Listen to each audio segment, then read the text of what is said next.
Bismillahirrahmanirrahim. Today we are going to discuss sickle cell disease.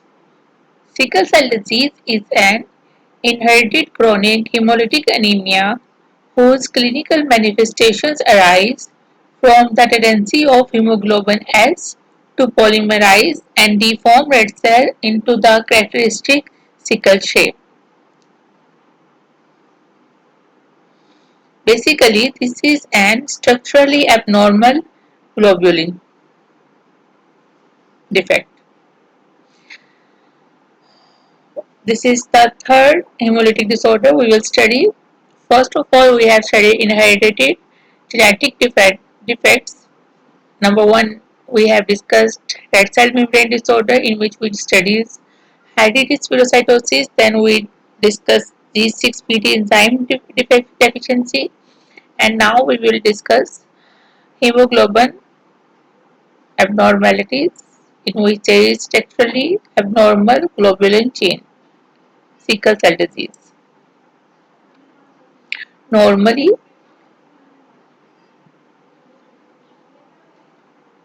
in adults, there are hemoglobin A, in which there is two alpha chains and two beta chains.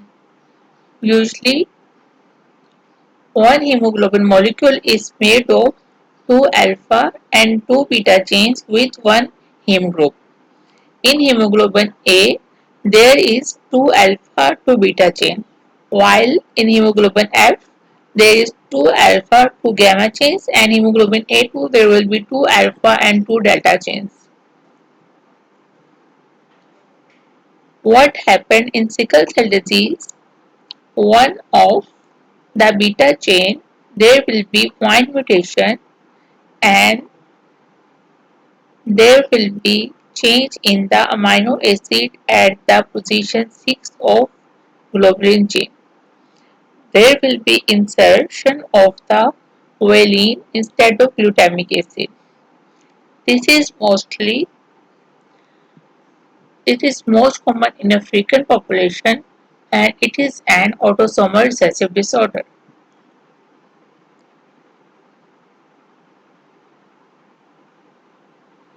Usually what happens, this is the change in nucleotide sequence leads to, this is a point mutation, and this one change in adenine thymidine leads to sickle cell hemoglobin upon deoxygenation. There will be certain changes. The sickle cell upon deoxygenation leads to intracellular polymerization of the hemoglobin S in the red cells. This change is reversible on reoxygenation. But what happened, even in normally shaped red cells, presence of hemoglobin S usually reduces its normal deformity while passing through the spleen. Or number two, there is other change in the membrane of the red cells. It damages the red membrane. It damages the membrane of the RBCs, which leads to potassium and water. From here, water and potassium out of the cell, which leads to dehydration.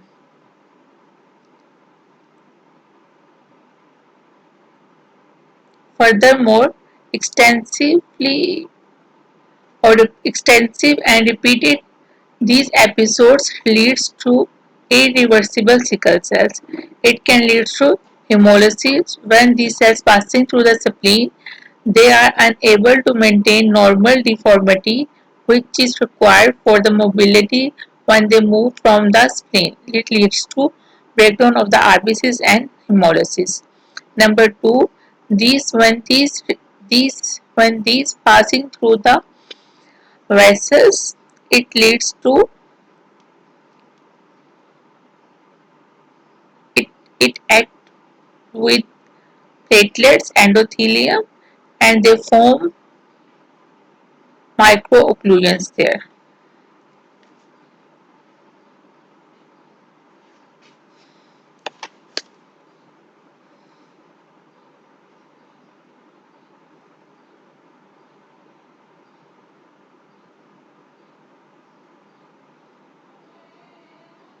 Now, factor influencing pathogenesis. Interaction of hemoglobin S with other hemoglobins. There are certain diseases because hemoglobinopathies are very common in different parts of the world. So sometimes what happen, these occur with different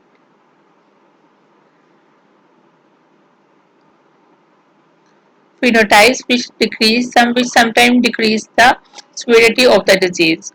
For example, in hemoglobin S trait, there will be significant amount of hemoglobin A is present as it is autosomal recessive disorders. When there is hemoglobin S trait, the severity of the disease is quite mild. For hemoglobin F, it is also quite norm,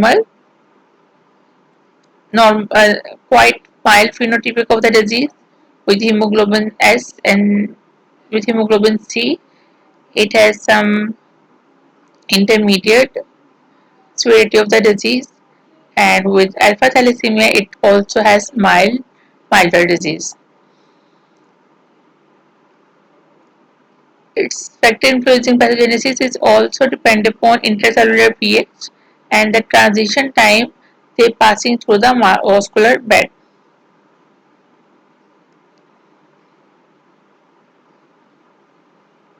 What happened when there will be deoxygenation? These hemoglobin S molecules combine and they polymerize and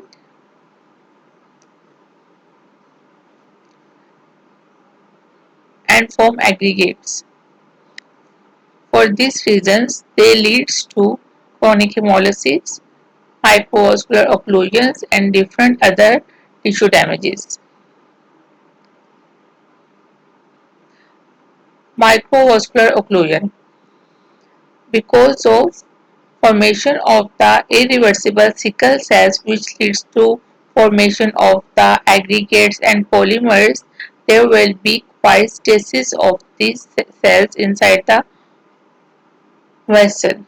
It leads to depletion of the normal nitric oxide which is important for the relaxation and other normal mechanism of the vessels. That's why leads to it also adhere to the endothelium and activate different inflammatory cells and platelets and form microvascular occlusion. So it leads to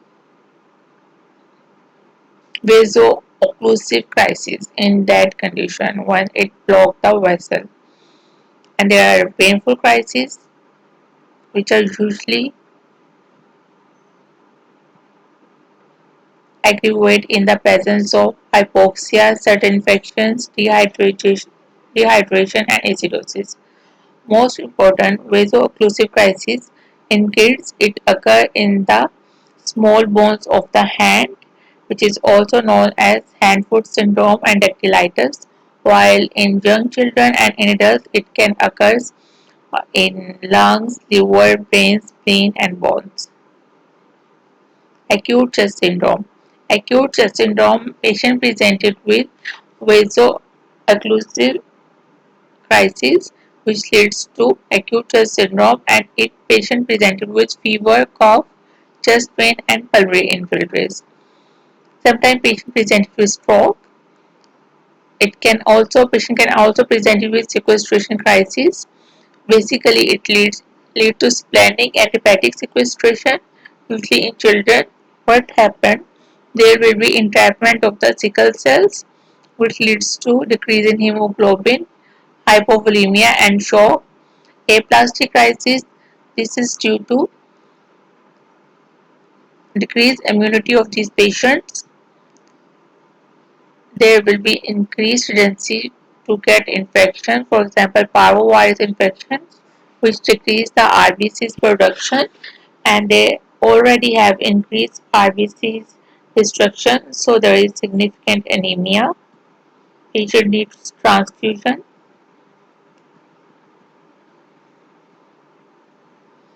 In sickle cell anemia patients, they have impaired growth, different organ damages due to repeated episodes of vaso-occlusive crisis, hemolysis.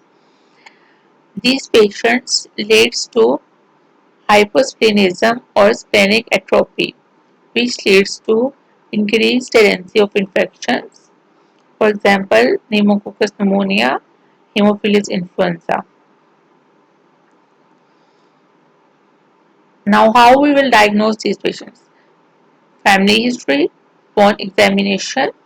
These patients have prominent cheeks bones, skull bones, the features of the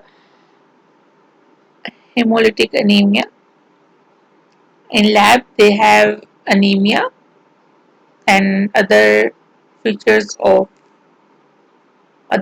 of hemolysis, which is the unconjugated bilirubin and LDH levels will be raised and haptoglobulins levels will be decreased. On CBC, there will be anemia, reticulocytosis, and these cells have shows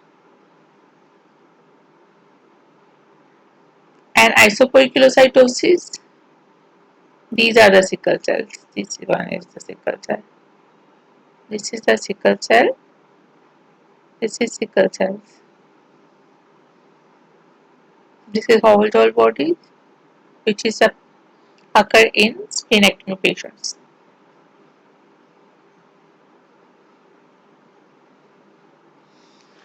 We can see gallstones by ultrasound. These patients, in adult patient, there will be autosplenectomy due to vaso-occlusive crisis. Specific tests are sickling test, HB electrophoresis, PCR, by which we can detect the mutation. Hemoglobin electrophoresis, we can see hemoglobin S band. There will be family studies and prenatal diagnosis.